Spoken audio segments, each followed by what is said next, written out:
Slick back. No, no, slick back. That's what I said. Slick back. No, nigga, I'm a pimp named Slick Back. Pimp named Slick Back. Pimp named, pimp named, pimp named Slick back. Nigga, are you deaf? I'm a pimp named Slick. Pada suatu pagi, petugas puskesmas Gamping melakukan penyuluhan pada salah satu remaja Putri Kawanan tentang aktivitas fisik cegah obesitas. Selamat pagi Mbak Afi. Pagi. Perkenalkan ya Mbak, saya dari petugas Gamping, yaitu saya Syafurah ya Mbak. Di sini saya akan melakukan penyuluhan tentang aktivitas fisik. Nah sebelumnya Mbak, aktivitas fisiknya apa aja Mbak sehari-hari? Kalau setiap hari itu lebih ke memasak ya Mbak. Masak. Iya. Selain itu ada lagi nggak Mbak untuk aktivitas fisik? Seperti mencuci baju, cuci piring, biasanya nyapu sama ngepel rumah sih Mbak. Baik Mbak, di sini saya akan memberikan materi tentang aktivitas fisik cegah obesitas ya Mbak. Di sini saya juga ada leaflet yang Mbak bisa dibaca bersama-sama ya Mbak. Nah, untuk aktivitas fisik sendiri, pengertiannya itu yang merupakan suatu gerakan pada tubuh yang disampaikan kepada otot rangka yang dapat mengeluarkan energi. Nah, selain itu, aktivitas fisik juga dapat berkontraksi otot menyebabkan pengeluaran energi lebih tinggi daripada saat istirahat ya Mbak. Lalu untuk manfaatnya di leaflet juga ada Mbak. Yang pertama untuk memperkuat otot dan tukang pada tubuh, lalu untuk menjaga berat badan agar tetap ideal ya Mbak, lalu mempertahankan tekanan darah agar lebih tetap stabil dalam batas normal. Lalu selanjutnya untuk meningkatkan kebugaran tubuh, lalu untuk ada meningkatkan daya tahan tubuh juga ya Mbak. Selain itu juga ada meningkatkan pelunturan tubuh. Baik Mbak, selanjutnya klarifikasi aktivitas fisik. Yang pertama itu ada aktivitas fisik ringan ya Mbak. Contohnya itu mengemudi, berpakaian, duduk santai, merawat anak, bermain HP, bekerja kantor, memancing, dan membaca. Selanjutnya ada aktivitas fisik sedang ya Mbak.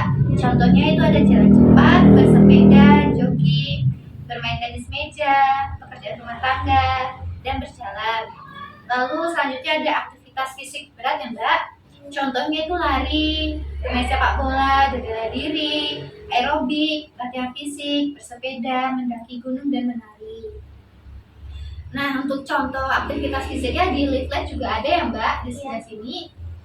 Contohnya yang pertama, jalan kaki minimal 10.000 langkah per hari. Mbak biasanya sering jalan kaki atau tidak? Jarang sih Mbak. Jarang. Jarang. Berarti kurang ya Mbak. Iya.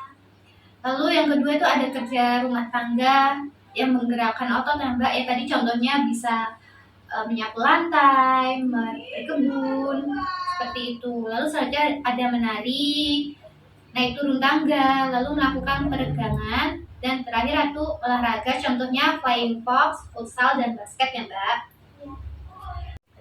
Sebisa mungkin dalam keseharian Mbak bisa melakukan aktivitas fisik ya Mbak, karena apabila tidak melakukan aktivitas fisik menyebabkan masalah kesehatan, yaitu contohnya obesitas.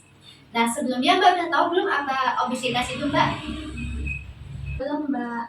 Baik, jika belum saya jelaskan ya Mbak. Nah untuk obesitas sendiri yaitu kelebihan berat badan yang abnormal ya Mbak, yang beresiko bagi kesehatan. Nah, obesitas itu terjadi pada usia produktif ya Mbak, seperti kayak Mbak, karena tidak seimbang antara asupan kalori dengan aktivitas fisik yang dilakukan sehari-hari.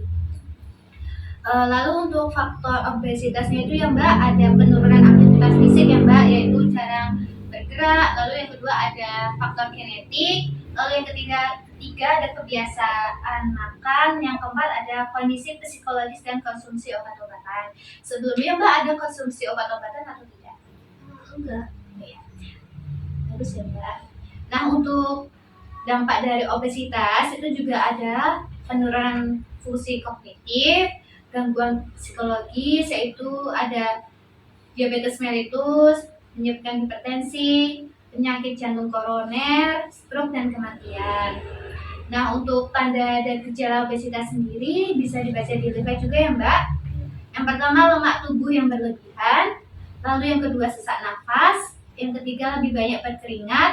Yang keempat, mendekur. Yang kelima, sulit tidur. Yang keenam, tidak mampu untuk melakukan aktivitas fisik yang tiba-tiba. Yang ketujuh, merasa sangat lelah setiap hari. Yang kedelapan, nyeri punggung dan sendi.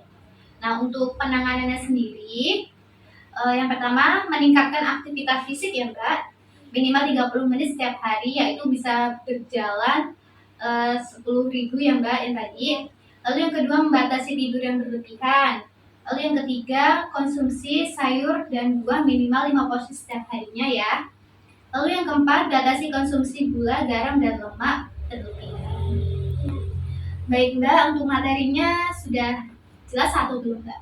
Sudah jelas, Mbak? Apakah ada yang ditanyakan? Belum ada. Baik, jika belum ada, nanti apabila Mbak masih bingung, nanti Mbak bisa baca dari materi di leaflet ya Mbak, atau Mbak nanti bisa datang ke puskesmas, atau nanti petugas kami akan berkunjung lagi ya Mbak. Terima kasih ya Mbak sudah memberikan waktu kepada saya penyuluhan tentang aktivitas fisik ya Mbak. Saya pamit ya Mbak. Terima kasih. Selamat pagi. Pagi, Mbak.